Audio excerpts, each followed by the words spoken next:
Welcome back to Retro Rebound. I was recently scouring Amazon because I have a shopping addiction, and while I was there, I found a $20 Game Boy. Now, in a day and age where you can hop on eBay and get a Game Boy Advance for just about over $100, and a Game Boy Color also floats around that price tag, and of course there are different versions of each of these consoles which can make it more or less expensive.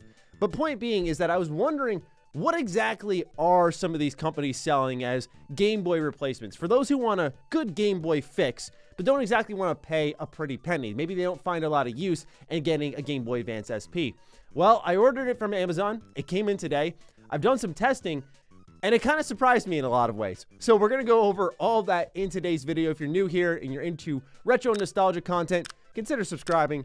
And with that, let's take a look at Amazon's $20 Game Boy. So as you can see, already cracked open the box. This is what it comes in. 500 game, 8-bit classic. You can see the Game Boy look right here. Not too bad. Overall, really simple packaging. When you crack it open, you get, of course, your product manual. And within it, it's going to have a breakdown of how things work here. Battery usage, reset button, volume button, where all of that can be found. A whole breakdown in various other languages. So you get all that with you. But what I found interesting was when I cracked it open, there's this little knockoff NES controller here. And as you can see, like, none of the face buttons have any markings on them. And what's also particularly interesting is, like, with the NES, they only had 2 buttons. This has 4, so you could also use it for SNES games that are on the console. But it plugs directly into the top of the console, which I'll show you in a sec, via this little USB. And so you're probably thinking to yourself, well, if it has that controller, that's right, you can play it on a TV, which we'll show you in a number of moments here. But yeah, it plugs in via, I've never seen this before. Like, it's actually almost like a 3mm audio jack, and then it goes in, but it has a video cable. I've actually genuinely never seen this before, so it's kind of fascinating to set all this up. But anyway, you want to see, of course, the console. And so this is it right here. A nice little shiny purple.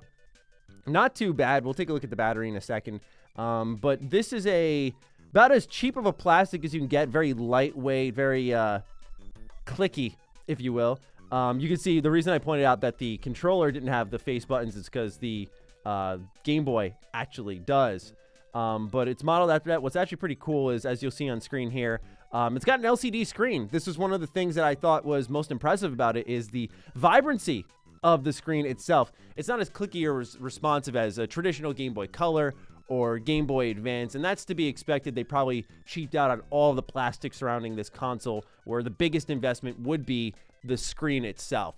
But what I want to also show you is the back panel here, where the battery lies. It's a lithium battery. So yeah, what's kind of cool about this is, while on the front you can see it's a Game Boy knockoff, on the back it's much more modernized, because this is a rechargeable console. It comes with this little USB here, which you could plug into a wall jack that has a USB connector, or I charge this through my computer here at the studio space to ensure that, you know, we could have a full charge.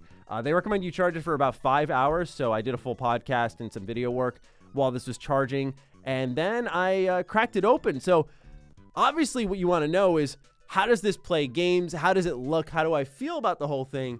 And overall, the way I'm looking at it is, if you are looking for a good way to say to a little kid, hey, here are the games I grew up with, or here's your gateway into gaming, and giving them a bunch of things to try, it does come with 500 games. But here's like the snag with all of that is, for example, I tried Ninja Gaiden, and I fired it up, and it's the Chinese version of it. So some of these ROMs that are built into this console here are not the English versions. Even if you pick at the main menu English, that simply does not matter. But there are also weird coloring. As someone who is a huge Ninja Turtles fan, diehard, that was one of the first games I fired up, because I thought to myself, hey, I already have the arcade cabinet for TMNT Turtles in Time, but if I can get a couple of the side scrollers from the NES era here on a mobile device, sure, why not? I actually would probably get a lot of use out of this. So I fired up, and the colors were so bright. This isn't even the camera doing it zero justice. Like, it was so bright, you could barely see the Ninja Turtles. Like, they blended into the background. It was really, really awkward. And so this was the case for a number of games I tested. And I thought to myself, well, I wonder if certain things work better on handheld versus things working on the TV, right? Because that's sort of how the Switch works. So my mentality was just carrying over from that to something much more old. So what I did was I hooked it up to my TV with this really strange method of, once again, like, this looks like an audio jack to me. I've literally never seen this before, but I'm sure someone in the comments will let me know this is a very common thing. But anyway, it was a really easy setup, and this is literally the console itself. So this is all running through here, transmitting the image onto the TV. And when I did so, I was like, okay, wow, this is actually kind of cool. Now, I hooked up this controller here to the top of the console, plugged it in, and certain buttons would work at certain times. Like, I couldn't select a language using the D-pad or pressing any of the buttons. The start button would work at times. I'd be able to get into games like Street Fighter.